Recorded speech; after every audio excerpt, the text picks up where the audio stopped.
একটি ম্যাচেও একটি মিনিটও খেলেননি, শুধু অনুশীলন করে গিয়েছেন। অনুশীলনে সবার অলক্ষ্যে এসেছেন, আবার ফিরে গিয়েছেন একইভাবে। তাই তিনি যে ইস্টবেঙ্গলে আছেন সেটাই জানতেন না অনেক সমর্থক, জানার প্রয়োজনও হয়নি। তরুণ গোলরক্ষক আরিয়ান সারোহাকে ইস্টবেঙ্গল এবার দলে নিয়েছিল মরশুমের শুরুতে, কিন্তু তার এমন একটা পজিশন যেখানে প্রভসুখান সিং গিল নিয়মিত খেলেছেন। তারপরেও দলের সঙ্গে ভীষণভাবে একাত্ম ছিলেন আরিয়ান।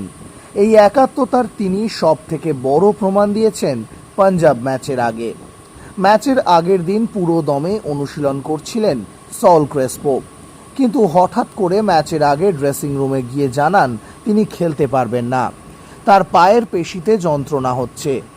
এবার সলের জায়গায় প্রথম একাদশে না হয় অস্কার অন্য ফুটবল খেলালেন, কিন্তু পরিবর্তন তালিকার কি হবে? 20 জনের যে ফুটবলার তালিকা ম্যাচের আগে জমা দিতে হয় তার কি হবে? 19 জন ফুটবলার যে হাতে রয়েছে। তড়িঘড়ি সিদ্ধান্ত নেওয়া হয় ডিফেন্ডার মার্তান রায়নাকে ফ্ল্যাট থেকে যুব ভারতীতে আসতে হবে, কিন্তু হাতে যা সময় আছে তাতে যুব ভারতী থেকে ম্যানেজমেন্টের গাড়ি পাঠিয়ে মার্তান্ডকে মাঠে নিয়ে আসার সময় নেই। সেটা বুঝে গিয়েছিলেন মার্তান্ডের সঙ্গে একই ফ্ল্যাটে থাকা আরিয়ান। তাই তড়িঘড়ি নিজের গাড়ি বের করে সল্টলেকের জ্যাম টপকে সময়ের মধ্যে মার্তান্ডকে মাঠে পৌঁছে দেন আরিয়ান। সেদিন মার্তান্ডকে মাঠে নামতে হয়নি, তাই হয়তো আপাত দৃষ্টিতে বিষয়টা অতটা গুরুতর নয়, কিন্তু তারপরেও 1 মিনিট ম্যাচ না খেলা এক ফুটবলারের দলের প্রতি দায়বদ্ধতা বুঝিয়ে দেয় ইস্টবেঙ্গলের টিম বন্ডিং এবার কতটা দৃঢ় ছিল। সেই টিম বন্ডিংয়েই 9 নম্বরে থাকা একটা দল সরাসরি আইএসএল চ্যাম্পিয়ন হয়ে গেল। আরিয়ানের সেদিনের সিদ্ধান্ত, মার্তান্ডের সঙ্গে তার বন্ধুত্বের গল্প তিনি ভাগ করে নিলেন রে স্পোর্টসের সঙ্গে। দেখে নিন সেই ভিডিও। मर्तन, आप दोनों का दोस्ती के बारे में कुछ? भाई बहुत बढ़िया तगड़ी दोस्ती है भाई, इससे पहले मिला नहीं था भाई, जैसा है ऐसे ही होता है यार। और हम आज को देखा ग्राउंड पे सबके साथ हाँ सेलिब्रेशन करने के लिए, वो मोमेंट कैसा था? बहुत बढ़िया था यार, अच्छा लगा बहुत। मतलब क्या कहते हैं, हमेशा आता नहीं है प्लेयर की लाइफ में ऐसे, तो खुश रहना चाहिए सबसे।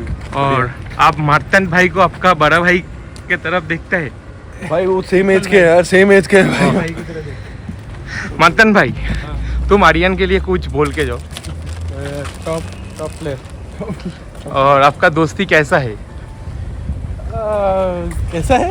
बढ़िया दोस्ती है। तो छोड़ नहीं रहा होता से घर में अभी। वो आप डेली उसको घर छोड़ने जाते हो? भाई मैं डेली इसको प्रैक्टिस से उठाता हूँ, छोड़ के आता हूँ, उसका कई बार एयरपोर्ट पे भी लेने जाता हूँ भाई। अभी चला के इसको जयपुर भी छोड़ के आऊँगा मैं। इधर से चला के जयपुर जाएगा? भाई ऐसी दोस्ती है यार, नहीं तो दोस्ती नहीं करता मैं। वो दिल्ली रहते हैं, मैं जयपुर, तो कभी चले जाते हैं साथ में। बढ़िया। तो इधर से गाड़ी से जाते हैं आप लोग? हाँ, कभी कभार कभी ऐसे हमेशा नहीं, कभी कभार रनिंग करते हुए भी चले जाते हैं भाई, कुछ नहीं पता है, मूड पे डिपेंड है। तो मतन भाई, अभी ये दोस्ती और भी ज़्यादा हो जाएगा, और अब ज़्यादा गहरी दोस्ती होगी तो फिर उसे दोस्ती बुला नहीं पाओगे। कुछ नहीं खिलाएगा। तो शायद हम लोग कब आप लोग घर जा रहे हैं?